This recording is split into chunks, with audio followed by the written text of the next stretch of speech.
Hi guys, good evening, and welcome back once again to the EdWord. I'm your host, Eddie, and in tonight's video, I'm giving you guys my delayed episode review for the most recent and awesome episode of Lovecraft Country. So last night, Sunday night, was an incredibly packed night for me.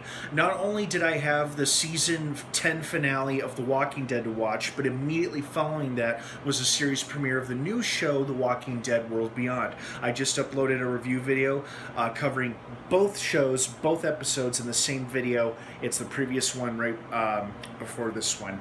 And I also experienced some uploading problems as well during the rest of the evening. I was able to watch Lovecraft Country while attempting to upload my video, but now, I finally got that figured out, and that's why I'm finally giving you guys my episode review for Lovecraft Country. Now, of course, with all my episode review videos, don't keep watching or listening, as I will be discussing spoilers, plot details, plot reveals, character stuff, all that jazz. So you have been warned. That being said, let's jump right into it.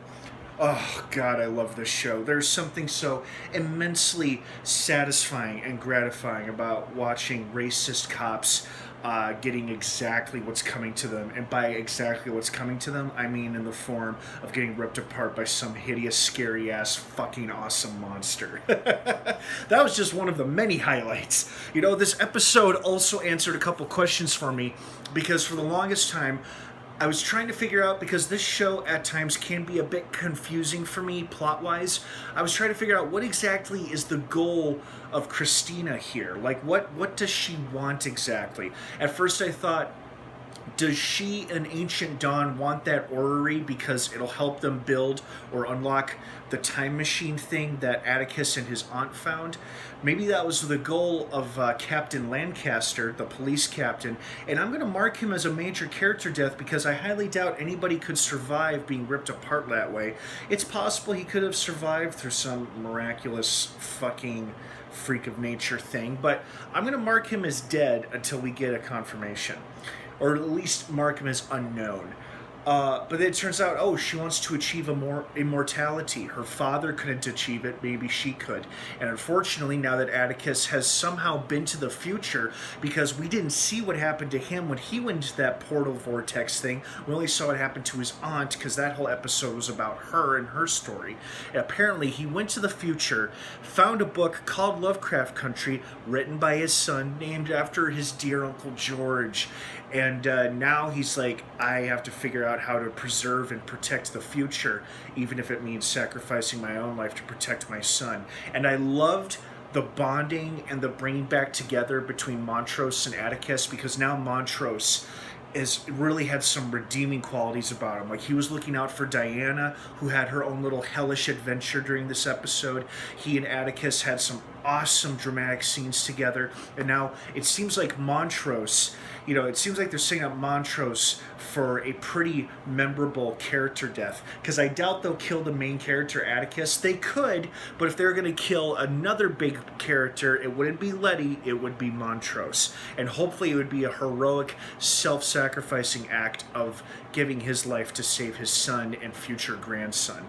That's definitely what they were implying. They could pull another rabbit completely out of the hat and surprise us all together with something else. Something else I loved about this episode is that they tied in the real-life murder of Emmett Till with being a close friend of Diana, who was already having a hard enough time with the death of one parent and the missing status of another, and then being terrorized by racist cops, and then racist cops putting a magic curse on her. Because I immediately suspected, because nobody else could actually see those scary demonic girls that were stalking her, I'm like, okay, this is obviously a manifestation of the curse or the spell, whatever, the cops did to her, and that's why nobody else can see this shit. But it's sure as hell real enough to her, and it's real enough to apparently hurt her, because even when Montrose gets to her, she's swinging that pipe around, bruising starts appearing on her arm. So clearly the spell has a powerful effect on her.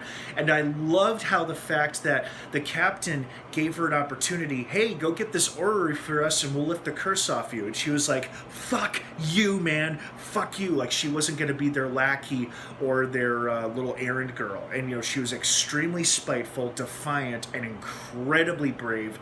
I just hope it really doesn't cost her anything in the future. And of course the monster just popping out right at the perfect moment to save Atticus. I was like, yes, these things are back. It was only one, but it was such a delight to see that thing back in action. And then, like I said at the beginning of the video, killing racist cops is just icing on the cake. Oh God, and I laughed so hard when we see Letty and Atticus, like we see them follow their heads, and then you hear a it's like it's revealed the creature threw that cop across the yard.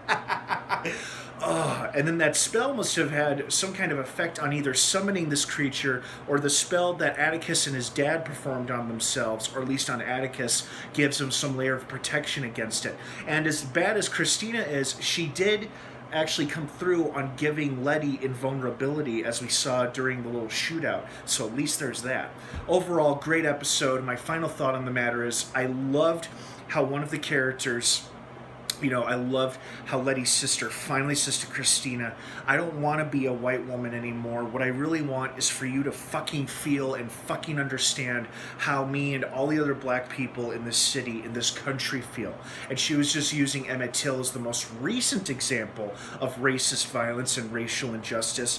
But it's like the fact that she finally said, I want you to have some fucking empathy and compassion and really try to understand how things look and feel from my point of view, my perspective, from me and my people. And the fact that the character actually has to say this out loud to another character in the show is just basically throwing it out there in your face to the viewers. Racism is a problem in this country. If the past couple months haven't convinced you enough, try rereading your history.